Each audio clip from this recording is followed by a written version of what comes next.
Welcome back to the show, ladies and gentlemen, boys and girls, heroes and villains. I'm your host, Deshaun Fauntleroy. You're now listening to Eyeball Media. Today we have Teaghan Irvin on the set. Teaghan goes to Mountain View. Teaghan, you're a soccer athlete. From what I understand, you're from the Evergreen School District. There's a reason why you chose Mountain View. Explain that to us. Honestly, I felt like coming from Cascade Middle School, I felt like Mountain View I would be best supported not only as an athlete, but more importantly, my education. I know Mountain View's, I think, in the district ranked number one for educational wise. And I also know being a leader is important to me. And I know Mountain View's leadership program is amazing. And I can attest to that. Being in there for 3 years in their leadership program, it was a perfect fit for me. So and I felt like Mountain View was best supported in a lot of aspects other than being an athlete. I like your answers. That's pretty incredible because most times you hear young people talking about why they chose a college for those reasons, in particular a leadership program. So when you discuss the leadership program at Mountain View, illustrate that for me. What have you gotten out of the leadership program that applies to your life right now, as far as you being a better student athlete, in the classroom and on the field? Yeah, I mean, I have two great teachers, Mr. Van Dad and Mr. Peterson, and I think the biggest thing they have always taught us is getting out of our comfort zone and switching our thumbs. I mean, the thing about that is, for I always try to get myself in uncomfortable situations so I can grow. Because staying in comfortable situations, like I'm not gonna learn, I'm not gonna grow, and being able, like they've taught me and shown me, like how to be more connected with my community and also how to be uncomfortable and kind of like get yourself out there more and just be more positive and be better for the community and better for the Mountain View School District. What's one of your latest instances of being outside of your comfort zone and what you learned from that? Actually, so with committing, there are also other girls at WSU that have started committing.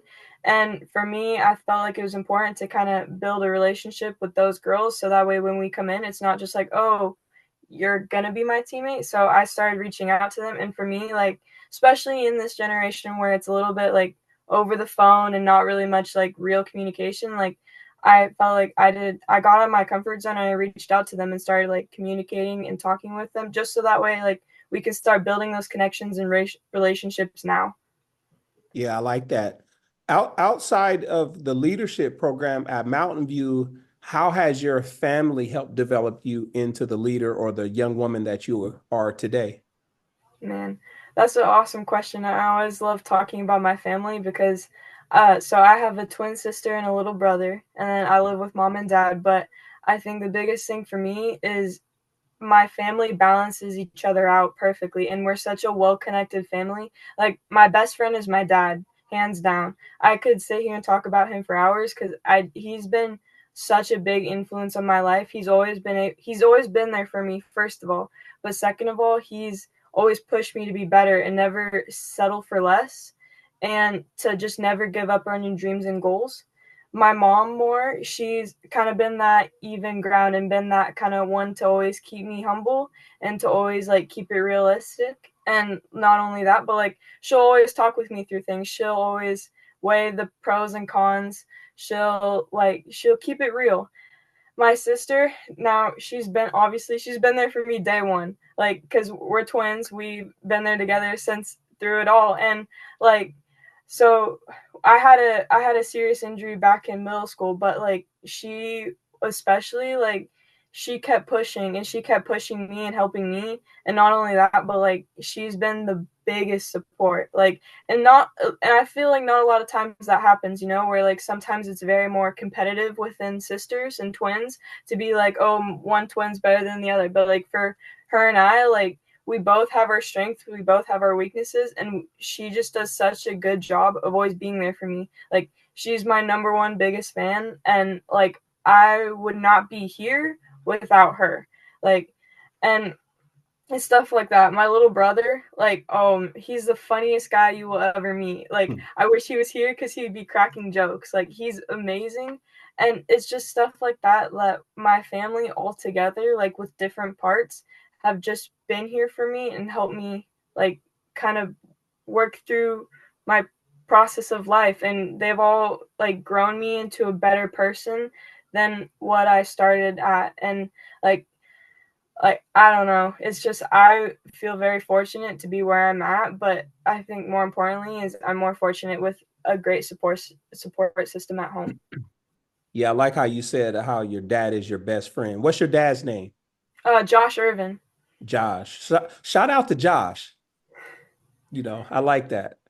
You know, outside of it sounds like you're a great student. You have great leadership qualities on and off the field. What are your plans? What do you plan to study once you get to college? I'll be majoring in business. I know Wazoo has a phenomenal business program, so it was kind of another box that they checked for me. Why business?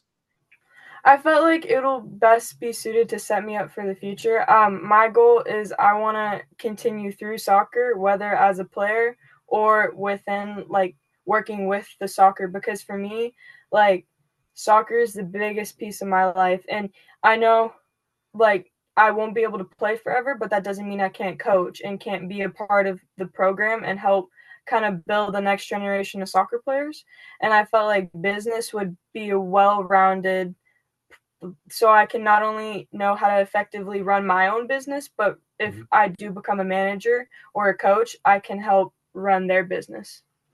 So basically, you're saying down the road you want to do something in sports as it relates to soccer. Yep. Yeah, I like that. You kind of know already where you want to go, and that's difficult. I would say in this day and age with young people at times.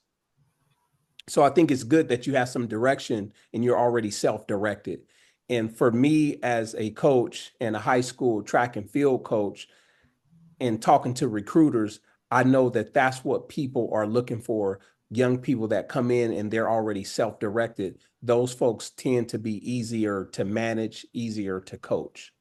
Yeah. So I like that a lot. Moving forward, where you are in the season right now, tell us some of the high points of your soccer season right now. So right now is high school, and I just came off of a really strong summer. So currently, right now, it's working through the high school season, and hopefully, just everyone. We have a lot of different skill levels, which that's okay because it's high school. But like right now, I think the biggest focus is just competing and going out and just giving the best effort we can. And yesterday we played Columbia River, and that was definitely evident. I mean, Columbia River is a well-known, dominant soccer program in the Southwest Washington area, and like they only beat us 3-0. Like, and for me, like that was a win because I saw even at different skill levels, everyone was giving it their all and everyone was just competing and being aggressive like and for me, like that was huge and I was super proud of the team and I think that sets us up for success for the rest of the year before we get into league. Did Columbia River have any college recruits or any kids going to like Division I schools or at your level? No one at Division 1, but their center back Peyton Duke, she's on my club team actually, and so she'll be going to Seattle Pacific, and then I know they have one other girl going to a California school. And so, but it's stuff like that where I always love playing my club teammates because Mhm. not only do I love seeing them, but I love kind of battling with them and competing with them, and then knowing like, well, when we get to actually club and back to what we normally do, like we're still there for each other and we love each other. Like stuff like that is always fun where I can like battle and be there, but then when we get back to our normal team, like it's all love. Yeah, I know. Looking at your profile and your background, you committed to the University of Washington earlier. You still have this year, which is your junior year, and you have a senior year. Am I correct? Yeah, so I committed to Washington State, but Washington State. I'm sorry. yeah, you're good. But yeah, I committed my junior year, so it was definitely earlier, but I have another senior year to go. So why Washington State? For me, like, so working through the process, which it's a lot different from girls soccer than other schools, or I get not schools, but sports, where with girls soccer, you don't start recruitment with Division 1 and 2 schools till going out of your sophomore year, the June 15th, from sophomore to junior year. And so my recruitment with Division 1 and 2 schools opened up that summer. And I had honestly never reached out to Washington State, not because it wasn't a school that I was like, huh, I could go there. It was actually growing up, I was a huge Oregon Duck. Like, I was always like, go Ducks, like such a Duck person. And it was always my family that like we kind of were all Ducks. And then I felt like going to other Pac at the time Pac-12 schools was kind of like betraying the Oregon Ducks, even though like it's no possibility going there, right? And then when summer happened and I actually started working through like what schools could I actually be interested in, Washington State had saw me play um, in July in California, so they saw me then, and they reached out. We had a phone call, and I mean, like, huge shout out to the assistant coach Scott, because a lot of the times as a young girl, I get at first when you start the recruitment process, it's kind of scary. Like, you're hopping on the phone and you're like, oh God, like I don't want to mess up, right?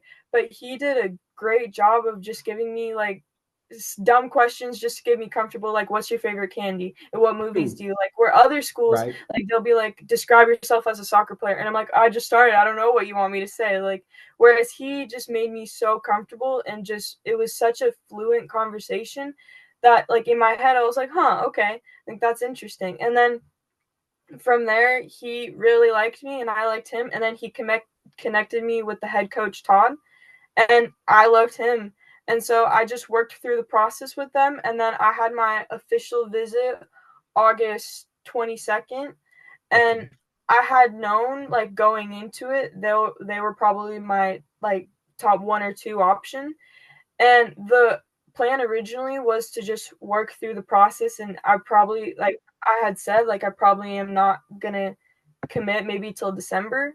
But, like, being there, like, you get that feeling that when you know, you know. And as I was there, like, I just had that feeling that I was like, man, like, this is the place for me. Like, not only was it a great atmosphere, but for women's soccer, it was amazing. Like, this whole stadium as a whole was packed, and I had never experienced that for being a, a women's soccer player in high school, like, where it's normally your family that goes to the Uh-huh. games. Like, Right. seeing like the student body as a whole supporting the women's soccer program, like, that was huge for me. And I loved every single one of their coaching staff, like, not just the coaches, but the strength coaches, the trainers, like, everyone was great. And I feel I was very fortunate because I feel like that's not something that happens all the time, where I love every single one of them on staff. Um, a big thing is Todd, their head coach, I super loved him. And part of that was because for me, like, I strive to give my best every day in soccer. And it's my goal to always be the best version of myself every day, knowing that, like, I won't always be my best, but like, as long as I try, like, that's enough for me. And with Todd, I can trust he's gonna get me there, because I saw their practice and he held everyone accountable, and like, I thrive for that stuff because it's Mhm. accountability also, that I know I can keep my best every day.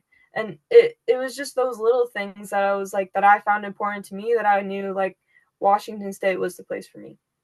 Yeah, I think it's incredible, as we get close to closing out, that you having a tight relationship with your mom and dad. You have a twin sister, you have a brother, you know, uh, it sounds like you're tight with the coaching staff. You got a good rapport with them. You intuitively trusted them, felt that that was the right decision to make in terms of committing to Washington State University and becoming a Cougar.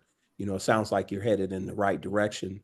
One thing I wanted to ask you as we get into the 2-minute warning is talking to the seventh or eighth grade soccer athlete that might be in a Thorns organization or club or select team organization that wants to go the direction that you're going, what would you say to that young lady in terms of being successful? What are some to-dos for her? I think the first thing within the process, it's hard. Like if you want to be where I'm at, you have to do a good job of getting yourself out there. And it's even harder because a lot of the times they won't respond. And I mean like you got to reach out, you got to send those emails, and you have to just cast a wide net, and then as you go through it, then you can get it smaller and smaller. And it that part is hard because a lot of time for me it was tough. You send a ton of emails and nobody responds, and you're like, darn, am I actually good enough for this level? And then finally, like when my summer opened up, like it was all over the place, and I was like, okay. And it's you do the hard work to get to the reward. Like I think another thing is find a club that is a that supports you. For me, my club, Columbia Premier, like biggest support at every stage of the game. Not only just my coach, but the whole club as a whole, like has helped me so much. And for me, like being able to be in a club that will support you within your process, that's big. And I just think like trust your gut, like be respectful and show who you are as a person. No coach wants a fake version of you, like you wouldn't want a fake version of the coach that's recruiting you. Like be real and look for a coach that's being real towards you. I think that's kind of the important stuff. Yeah, I think that's excellent recruiting advice. Be real and then look for people who's going to be real and upfront with you and tell you the truth. And sometimes that can be difficult in the recruiting world of like, there's a salesmanship that Yep. comes with recruiting, so it sounds like you're on the other side of it as far as the positive side. You Yeah. know, when it comes to soccer, and it comes to strength and it comes to speed. Talk to me about like your process in terms of the physical preparation to play at the high level that you play at. For me, it's just getting not only I'm a very naturally kind of athletic person. I've always been that way, but a lot of it is getting also mentally prepared and obviously physically prepared. I wake up before school, I do my 2 mile run, and then I'll do the gym after school just to like continue. I think more importantly, not only getting strong, but also getting mentally like, okay, like you got to stay sharp. Just because you're committed doesn't mean you can't now back off. Like I think for me, like this is the time that you really start pushing, you really start getting better on and off the field. And I like it's just getting in that weight room, getting strong, and then keeping my endurance up, but also getting touches on the ball, perfecting my first touch, perfecting like receiving balls out of the air, and then focusing up on how I get the ball in front of the net, stuff like that. Who's your favorite soccer athlete, or who did you grow up with? Did you have a certain idol, or did you admire a certain player? Honestly, I didn't. So with soccer, I didn't really have a particular soccer player that I always idolized. I think I always loved watching the forwards on the US national team, and every single one of them were my favorite because for me, like that's my goal to get there and be like hopefully a next wave of that, like one of those girls. And like being able to see what they do and like what they do against defenders that makes them so great. Like I try to implement that to my game. I think my personal I have a favorite athlete. My favorite athlete is Steve Prefontaine. And it's definitely an old school favorite athlete, but like there's a lot of him that I admire. And like he and when I say like I strive to be my greatest version, I strive to be Steve Prefontaine because for me, like he always gave his best in every run he ever raced, every race he ever ran. Like he always gave his best, and he had coaches and people telling him, "Steve, you got to back off," but he didn't listen. He just kept doing his thing, and for me, it was so I was super disappointed. Obviously, I didn't live it, but it's always made me sad that he passed away. But I like he's somebody, he was always crazy, but he always did his thing. And he never allowed anyone to change how he played and who he was. And that's something like I try to be every day. I like that. Ladies and gentlemen, you heard it here first with Teaghan Irvin. Teaghan Irvin. This is Deshaun Fauntleroy with Eyeball Media. Appreciate y'all listening and tuning in.